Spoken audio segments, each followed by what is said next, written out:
আমি আমার স্ট্রাগল বেচবো না। এবার আবার কেন রেগে গেলেন সৌমিত্রিষা? এই মুহূর্তে স্টুডিও পাড়ায় সরগরম সৌমিত্রিষা বনাম তন্বীর ঠান্ডা যুদ্ধে।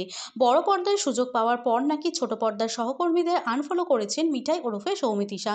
এই নিয়ে সমাজ মাধ্যমে এক লম্বা চওড়া পোস্টও সৌমিত্রিষার সহ অভিনেত্রী তন্বী লাহারাই করেন। নাম না করেই সৌমিত্রিষাকে দুষতে ছাড়েননি অভিনেত্রী তন্বী লাহারাই। সেই স্টোরি ভাইরাল হতেই শোরগোল পড়েছে নেট দুনিয়ায়।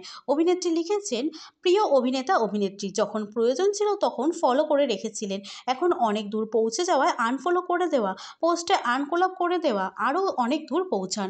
অভিনেত্রী আরও লেখেন, জানি নিজের প্রোফাইল নিজের ইচ্ছে, তবে তাহলে কেন এত বছর ফলো করে রেখেছিলেন, কোলাপ করে রেখেছিলেন? যার গায়ে লাগবে তার জন্যই এই পোস্টটা, তাও চাইবো আরও ভালো হোক, গড ব্লেস। বিতর্কে জবাবে সম্প্রতি সংবাদ মাধ্যমকে তিনি জানিয়েছেন, সৌমিত্রিষা এক ইন্টারভিউতে বলেন, যাওয়া আসার পথে আমরা কত মানুষকে ফলো করি, আনফলো করি, তাই নিয়ে নিউজ হয় কি করে? বাব্বা, আমি এত ফেমাস? আসলে আমি বদলাইনি একটুও। তোমরা তো আমায় দেখেছো, তোমরা তাই বলো, তোমাদেরও কি তাই মনে হয়? আমি তো আমার স্ট্রাগল বেচবো না।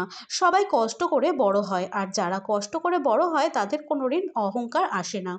উল্লেখ্য, সম্প্রতি মুক্তি পেয়েছে সৌমিত্রিষা অভিনীত প্রথম ছবি প্রধান। এই ছবিতে টলিউড সুপারস্টার দেবের বিপরীতে অভিনয় করছেন তিনি। ছবিতে আইপিএস অফিসার দীপক প্রধানের স্ত্রী রুমির চরিত্রে অভিনয় করেছেন। বড়দিনের মরশুমে বক্স অফিসে বেশ ভালোই ব্যবসা করেছে তাদের নতুন ছবি। তবে নায়িকার অনুরাগীদের ক্ষোভ, তাকে নাকি বেশি দেখা যায়নি এই ছবিতে।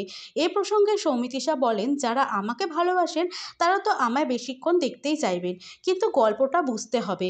এটা কোনো লাভ স্টোরি নয়। যখন ব্যালট বাক্স চুরি হচ্ছে ওখানে আমি গিয়ে কী করব? তবে আমি প্রচণ্ড খুশি কাজটা করে। দর্শকদের কাছে গিয়ে অনুরোধ, আপনারা হলে এসে ছবিটি দেখুন, আমিও দেখতে যাব।